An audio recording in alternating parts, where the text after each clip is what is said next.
There he is, man's best friend, helping out on a hunt. Tell you, where would we be without hunting dogs in this state? The times when things are a little bit rough, we use that dog's nose to get us out and find the birds. But what kind of dog is best? And that's an age-old question that hunters have. All of us have our arguments as to which dog we prefer, which one we think looks the best and works the best in the field. Well, we're going to go through a group of dogs from the Bourbon Barrel Hunt Club. We have about 7 different breeds. I think you're going to enjoy it, so stay tuned. I'm Fred Trost. It's Thursday night time for Michigan Outdoors. Professional dog handlers like Smoke Hunsinger on the left and Warren Cahoon on the right work with a lot of breeds. But which are their favorite bird dogs?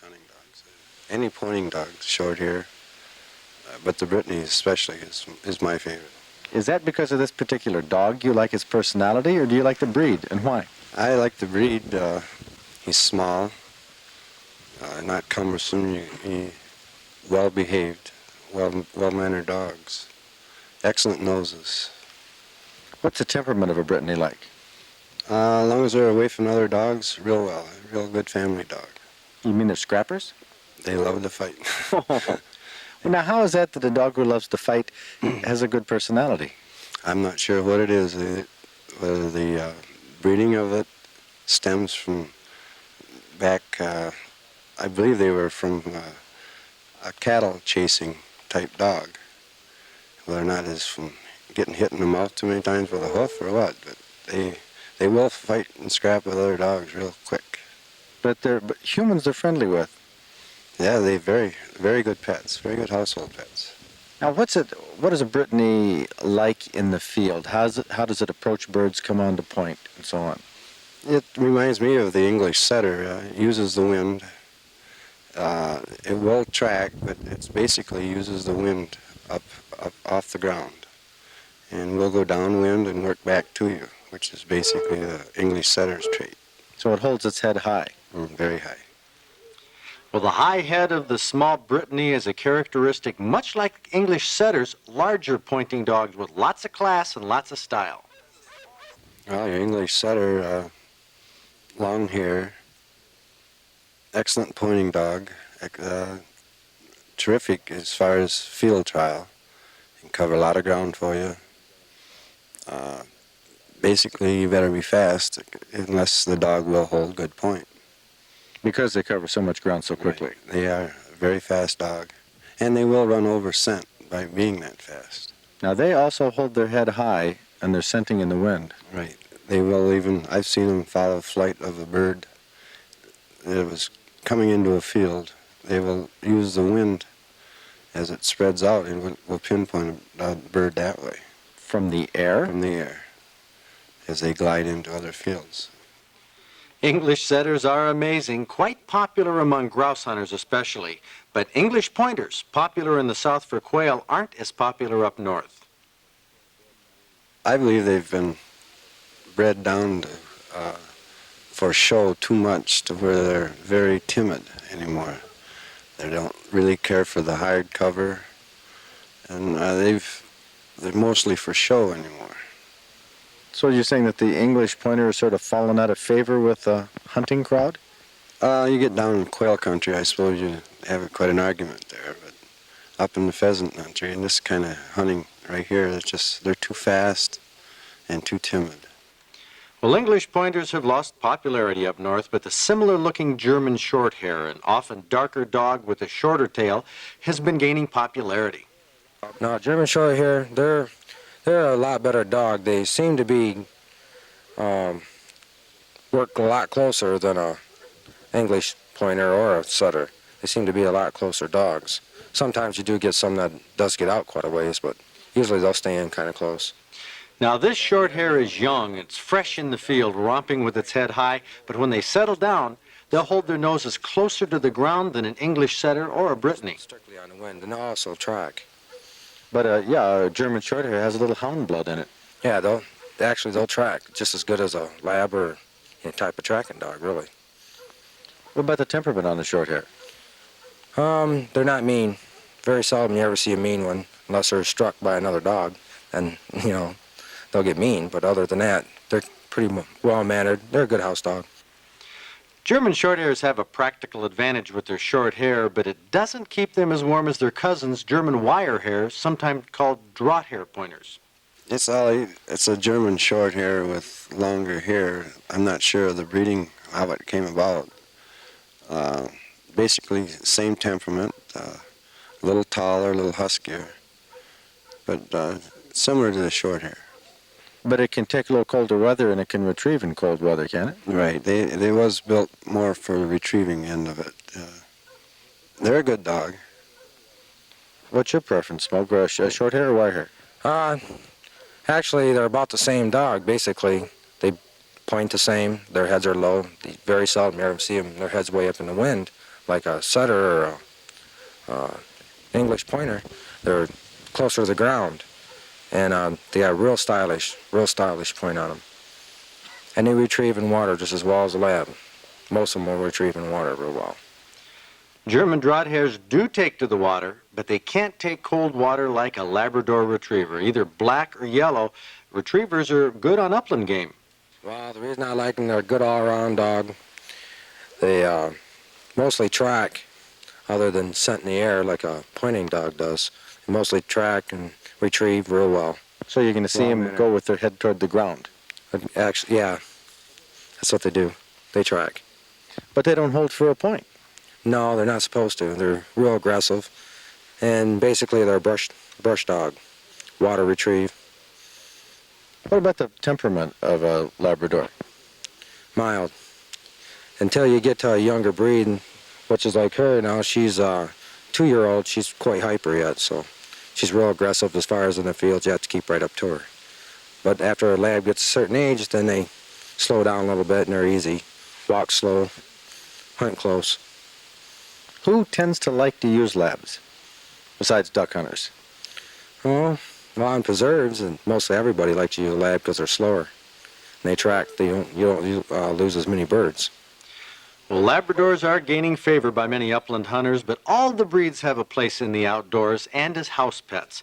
Individual training as well as breeding makes a big difference, but no matter which is your favorite, the setters, pointers, springers, or retrievers, you'll find a lot more enjoyment if you include a bird dog in your family and in your hunting in Michigan outdoors.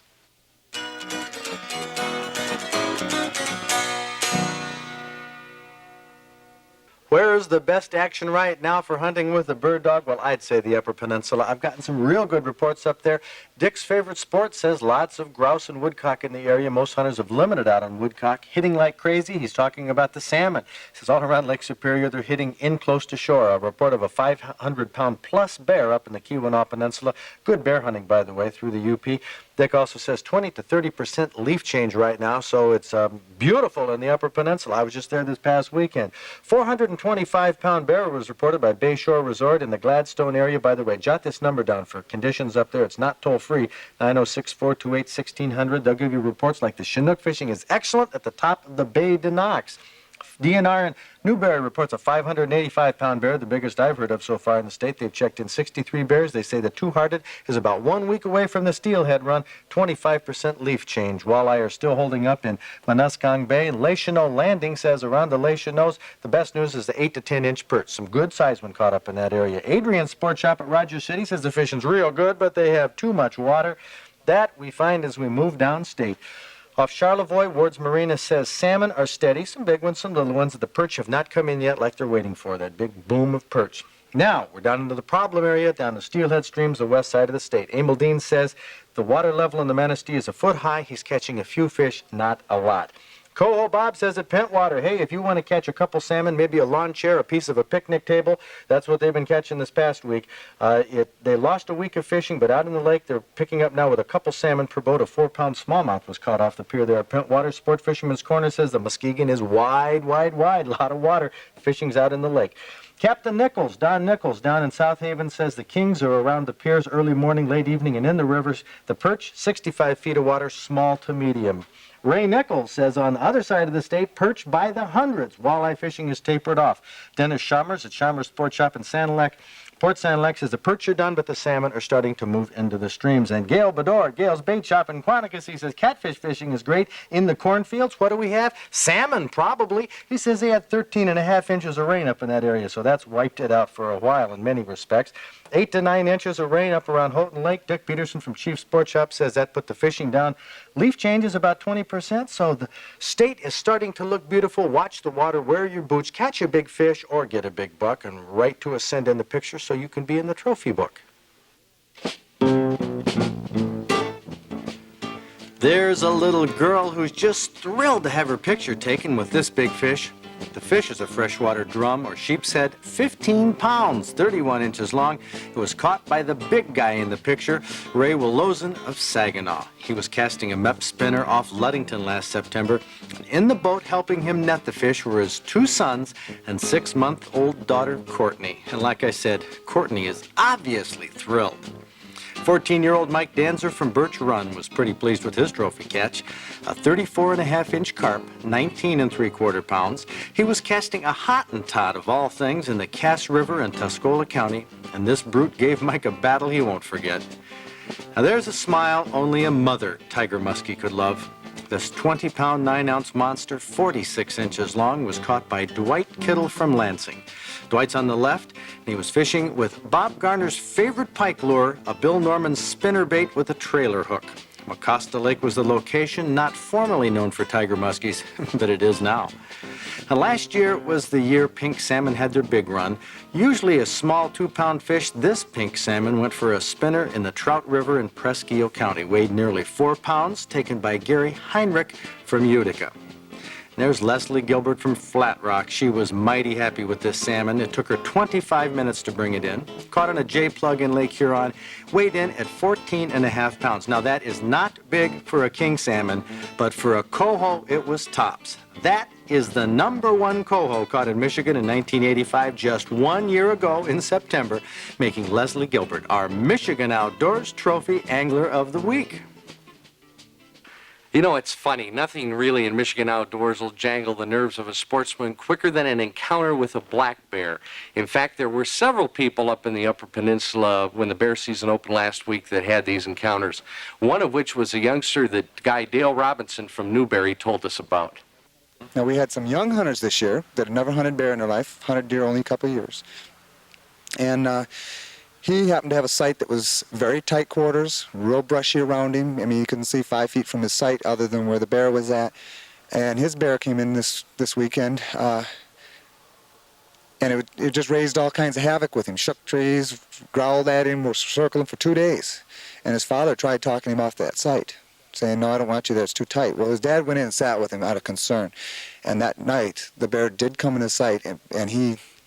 Dave was very insistent on staying on that site because he wanted to get a bear and he knew his bear was there. So in that case, he was willing to hunt by himself. He was not scared. He was scared because I even get a little jittly sometimes if the situation's right. And but he stuck it out and he was willing to take the chance of being there. He knew how to shoot his gun and that's all that mattered to him. He was there to go bear hunting and that was the chance he took to be there. But everything turned out well. He came home with a real nice 175-pound bear. By all estimates I've been able to gather from gun dealers, handgun sales seem to be about double over last year, especially in the repeating types of handguns that are legal for hunting in southern Michigan. If you're thinking about hunting southern Michigan whitetails with a handgun this year, remember the handgun needs to be 35 caliber or larger, except black powder handguns, which must be a minimum of 44 caliber, and hunters born after December 31st, 1959 must have in their possession a hunter's safety certificate. Deer car accidents are a big, costly deal in Michigan, both in terms of injuries and deaths to motorists. There were 5 deaths in 1984. Just the cost in terms of damage to automobiles runs into the neighborhood of $45 to $50 million a year. Both the number of accidents and the accident costs are on the increase. While the official numbers are not in yet for 1985, it looks as though over 30,000 deer car accidents occurred statewide. Calhoun County alone reports 818 deer car accidents in 1984. And hunters looking for an antlerless deer permit have until September 24th, that's next Wednesday, to get them in the mail. By the way, if you're applying for an antlerless permit, be sure to follow directions and put your passbook number in the space in the upper left-hand corner of the application. Some folks have been putting their deer stamp number there in that one small space, making their application void. You know, a lot of you call us up and write to us, and some of the questions that we hear, well, let me just go to one, which is a viewer comment we got last week, and we hear frequently, you guys don't criticize the DNR enough. Bob, Oh, I think what do you say about that? I think we criticize the DNR enough. I hope we're just able to make the differentiation between the big issues where maybe we think they're a little off base and the small issues that aren't worth mentioning. But we know, you and I know, too many folks in that department and how devoted they are to hunters and fishermen.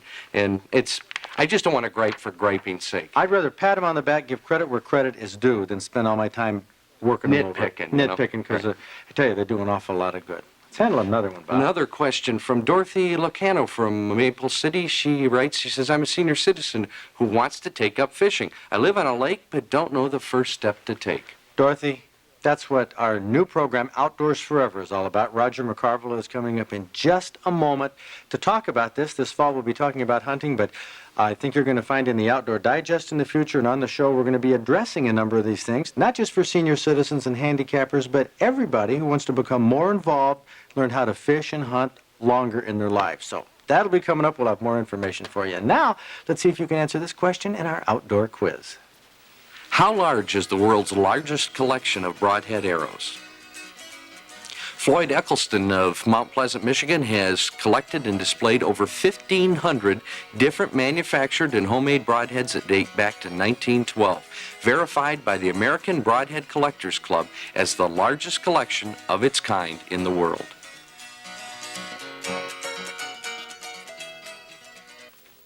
Hunting season is finally here. A lot of us have looked forward to it for a long time. Some of you may be looking forward to it, but you think, oh, it's going to be cold out there. My arthritis is acting up.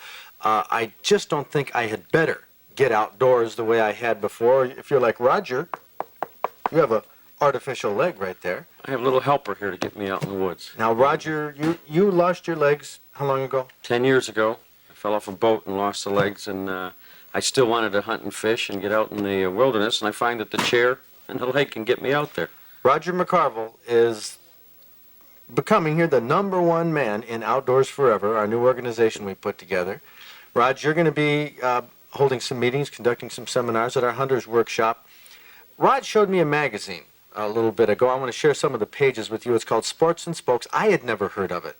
A lot of people haven't heard of it. A lot of people haven't, and it has to do with competitive sports mainly, but look at this. Thumbing through, I found an article called Hunting Again about a fellow who lost the use of his legs and he wanted to continue hunting, made an adaptation to his wheelchair for his gun. Electric wheelchair, he went out in a pickup truck, made an adaptation for his gun, and got himself a trophy elk. Now, in the world of fishing, electronic fishing reels, a number of them have been invented. We get questions on the show, where can I get something to help me reel in? This fellow here made one himself. There's people who have made adaptations to boats. This guy was a bass fisherman, became disabled. He had a boat adapted on the front so he could wheel himself in, tie down his chair, and continue his love of bass fishing. Too many people give up, Raj. Oh, yeah. In fact, easy to give up. They give up even with some aches and pains, let alone situations like this. There's outdoor sports. There's kayaking, water skiing, going down the wilderness trying to get down there to do some fishing. The new sport, scuba diving. Scuba diving. And these are people who have, I suppose you'd say, great difficulty. They have to get adaptations such as a release aid for the bow or a special way to hold that bow up. And this isn't just confined to quadriplegics and paraplegics. No. It's something that a lot of people have difficulty with. They write us questions. That's why we formed Outdoors Forever, one of the reasons. Right. People have made adaptations to things, and it's hard to tell everybody one-on-one, but here in our Outdoors Forever program with the magazine, we can spread the word and tell them how do I adapt for my type of disability, and they can share all that. That's what we're going to be doing one of the things we're going to be doing at our Hunters Workshop on September 27th. Raj, you're going to hold an Outdoors Forever meeting at 10 o'clock. 10 o'clock. For all people who are interested in what this is all about. At 1 o'clock, we're going to have a seminar mixed in with our other hunting seminars about adaptations for hunters. Right. And then at 2 o'clock, the public hearing from Kirby Holmes Subcommittee on hunting and fishing laws. On the hunting and fishing laws in Michigan is the impact the handicap. These are subjects that are all coming up on the outdoor calendar. Take note, Outdoors Forever is going to become very important and an important part of our workshop. Now let's take a look at the upcoming outdoor calendar. Dorothy DeMol from Coopersville sent us this. This is, well, it wasn't a winner in our recipe contest, but I'll tell you, I know from the ingredients, well, without even tasting it, it's a prize winner. Can I go first here? Pheasant King Ranch Casserole. It's your turn, Ken. I have this habit of dishing it out for Bob first. It's understandable. Cheese in here. Oh, it looks all good. kinds of Pheasant. You got too much there, Kathy. Oh, no, I don't. I think I can handle this. Well, these are the tortillas. Right. That's what that is. This is sort of a Mexican type of dish. Be great served with chips. Oh, and it has some spicy foods and plenty of them in here. It is. It's different. That rotel, That's tomatoes got and green chilies. chilies in it. Oh, great and then stuff. you've got the taco cheese, which also has taco seasoning in it. Mm-hmm. And like you said, it's got the tortilla chips, or the shells. Tortillas, Right. yeah. You got 2 cans of soup. You got mushroom and cream of chicken. And then you've got your green vegetables. You got green pepper and onion, celery. Boy, look at that pheasant. Oh, hey, listen, this little That's pheasant was really fat. It was well fed. Yeah, it was, very. Basically, we might as well reveal this came off of a game farm here recently. And it's just about like a chicken. Oh, it It's was. got to be tasty. Cutting it up, it looked like a chicken. It was very good. What'd you just put in there? Just Yeah, water. Just water? Yep. Now these are going to fry all together here, or boil all together here. Your cut up pheasant, onions, celery, Right. and was That's it. That's all That's that's it? going to cook in there. Now you're going to make a base here with the 2 cans of soup and the cheese. That's kind of a sauce. This is what is going to give it your saucy flavor. Oh, the green pepper And the goes green in pepper, with that. right, rather than in with the vegetables that you boil. And then a whole package of cheese. Now, meanwhile, the pheasant and the celery and all are It's boiling. cooking, right. Okay, now that's a little bit of stock that we took out of the pheasant. You're going to spread just a little bit of this because you don't want your taco shells to stick to the bottom of your dish. You're going to kind of layer this. And this whole casserole is layered all the way throughout. So it's not all one flavor at one time. And there's the cooked pheasant pieces and the celery and the onions. Right. Spread a little layer on there. And then you got your soups and your cheese here and green pepper. Huh. That sounds like it might be a good dip. Oh, absolutely. That's what I thought when I was fixing it. Another and another layer layer. of tortillas. The flour, soft flour tortillas. Absolutely. You don't want the hard ones. With more of the pheasant pieces. Yep. And of course, when you have the pieces of pheasant, you take out all the ligaments and all Oh, right. They're all the, which done. are sometimes a Yep, problem it's in the back deboned. legs. Yes. And And then the you're going celery. to pour a whole can afterwards of the rotel tomatoes all over the top of the whole thing. Mm-mm. Those are spicy. They and are in themselves. tasty. Like I say, it has little green chilies in it. And a little bit more of the broth. You want the broth to come about halfway up on the dish because this is going to cook down quite a bit. So you don't want it to And here it is. stick. Our pheasant casserole. Are you ready for some more here, Bob? I'll tell you what, I hit some of the green stuff Chilies. here, Fred. And frankly, I need a beer. Whoa. Whoa. I thought we weren't going to make it. did I. It's on with the show, folks. Do you want some This more is of this? not makeup. My face is red. Look at all the tomatoes in there, Bob. Did you put them all in one corner or No, something? I really didn't. This is called Pheasant King Ranch Casserole. It's great. It's good. But I need a beer. That's, It's spicy. Oh, well, I Spicy tell you. but scrumptious. Dorothy DeMol, you had a winner right there. Folks, if it's a little cool this weekend, try some Pheasant King Ranch Casserole and get outdoors. It's a great place to be. We'll see you next week. What about the temperament of a Labrador? Mild. Until you get to a younger breed, which is like her now, she's a 2-year-old. She's quite hyper yet, so she's real aggressive as far as in the field. You have to keep right up to her.